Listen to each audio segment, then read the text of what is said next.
Yan, magandang hapon sa inyo lahat mga kaaloy, mga master, mga idol. Welcome back dito sa panibagong vlog natin. Ngayon mga kaaloy, tutuloy natin yung ginagawa nating drawer na pull out na tray. Ito na yung mga kaaloy, na kabit na natin yung pinaka tray nya. Tapos yung pinto dito. File kasi ito mga kaaloy, select ko lang sa inyo. Bale yan, nung nakaraan yan, di ba? Tapos ngayon ay kakabit na natin yung pinto. So ito nakakabit na yung ano natin. Ganyan ako magsisit mga malinis. Yung hindi ko na nilagyan ng aluminum dito, inano ko na lang dito, tawag nito. Mayroon mga clamp dyan, oh. Naka-clamp lang yan. Yeah? Ayan, di ba? So napakaganda, palinis, smooth ang hila. Diba? Tapos ngayon, nilalagay natin ito, swing ito dito. Ito rin, ganito rin gagawin natin. Yung dalawa na yan, ayan, saka ito swing yan. Ito ang pull out, ganun dito, kabilaan yan. So ito mga kalay, meron na tayong na symbol na mga pinto. So lagyan na lang natin siya ng punsil. Ayan, may butas na to dito, may sukat na to dito. Bubutasin na lang natin siya ng hulso. Yan. Ganun lang kabilis magbubutas mga kaaloy ng basta kompleto tayo sa gamit. Ganun lang kabilis magbutas. Ayan.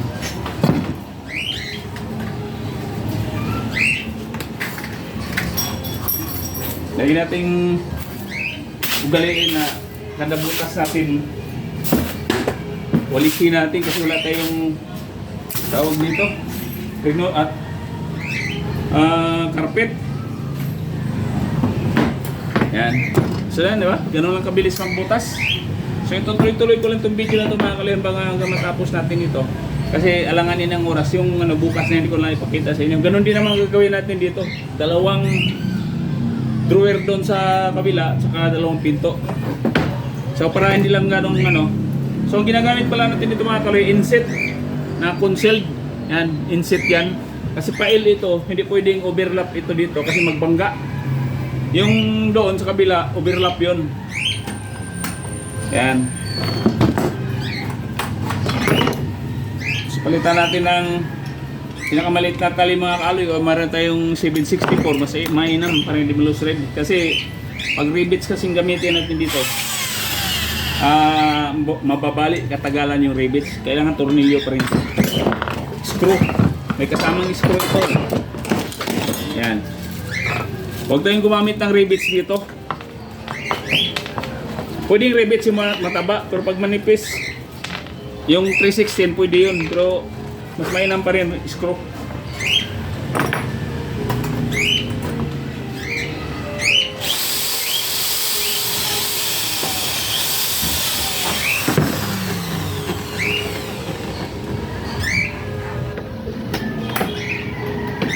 Yan, ganoon naman kabilis mga kaaloy, basta ano natin ang sukat, sakto yan.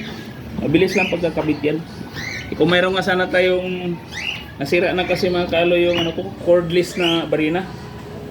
So mano-mano muna tayo mag-screw ngayon. Sinira ni Master Marlo, nalaglag.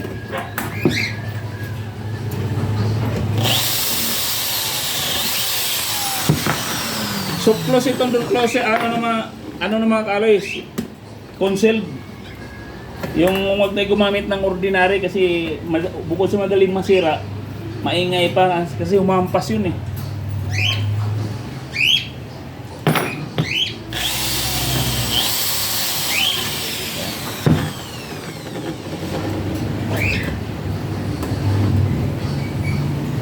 Tuloy-tuloy lang yung video na ito mga kaaloy kasi hindi naman ito ganong mahaba.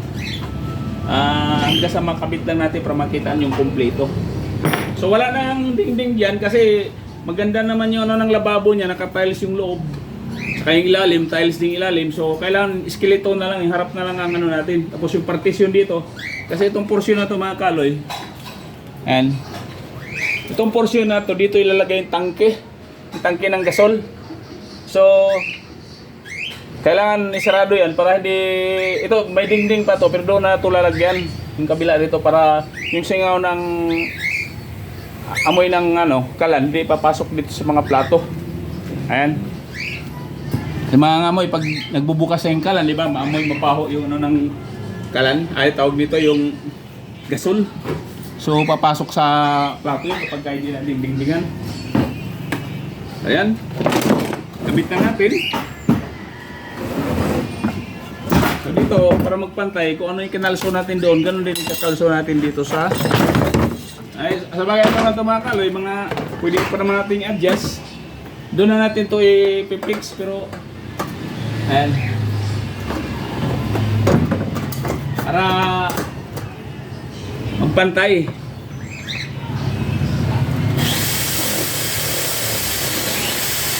Lagyan lang natin siya ng tagdadalawang tornilyo lang muna para ano natin sa doon na natin pa-final, adjust natin doon para lang mapasilip ko sa inyo mga kaloy. Pero pati nga yun, doon ko nalalagyan ng pinto yun para iwas gas-gas. Pasilip ko lang sa inyo pagkakabit dito kasi pag doon kasi mahirap maggapang-gapang doon sa ilalim ng lababo, di ba? Mahirap at yung video doon. Hoy, alaga ko!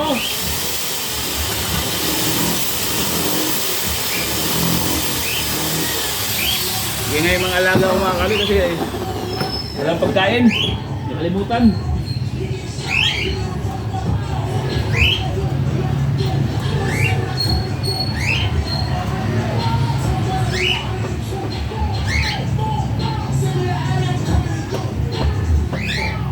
Yan.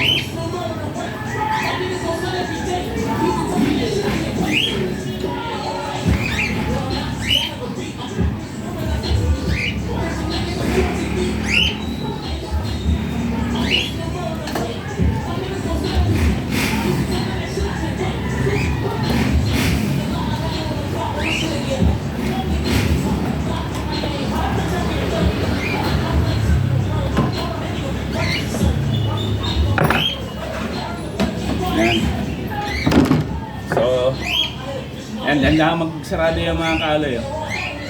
Kunting alayin na lang doon yan pagka nandoon na sa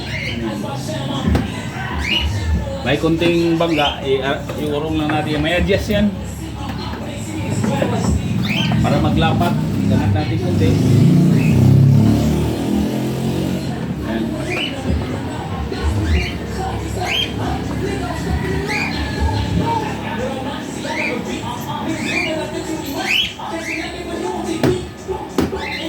Hindi pa.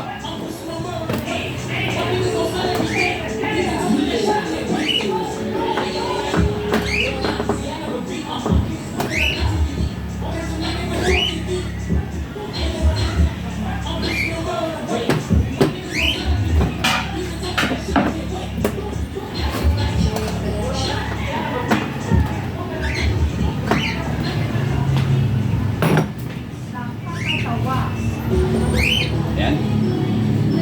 So, medyo hindi pa pantayan kasi hindi pa naka-fix mga kaloy. Pasilip ko lang sa inyo ha. Hindi pa pantayan kasi hindi pa naka-fix yan. Pagka naka-fix na doon sa ilalim ng labaw, mapantay na yan. Diba? Ilalim na lang doon yan. So yan, diba? Ito yung handle. Yan. Diba? Yan o. O, dahan-dahan siya magsasara, diba? Tapos ito yung drawer natin. Diba? O, yan, napakaganda, napakalinis yung ano natin pag ganito yung lababo, ilalim ng lababo natin. So dito, ang plato. So dito sa ibabaw, mga baso, diba? Ayan. Tapos mayroong ano yan, mayroong strainer yan sa ilalim. Ayan. Dito sa ilalim nilagay yan. Ayan. Yeah? Tatanggalin na lang yan pag puno na yung tubig. Ayan. So okay na yan mga kalay. Alignment na lang yan. So ready to ano na yan, deliver na yan. Yung isa na lang bukas ang gagawin natin. So yan, hanggang dito na lang itong video ng mga kalay. Sana panoorin nyo hanggang dulo para may mapulot kayo magandang ideya, lalo na sa ganitong mga gawain sa aluminum. Medyo mabusisi nga lang ito, pero okay naman. Maganda na naman presyo dito pagka ganitong ano. So yun, hanggang dito na lang itong video mga kalay. At huwag kalimutan mag-subscribe, palike and share na din para updated ka sa susunod pa tayong mga video. Yun, salamat and God bless us all.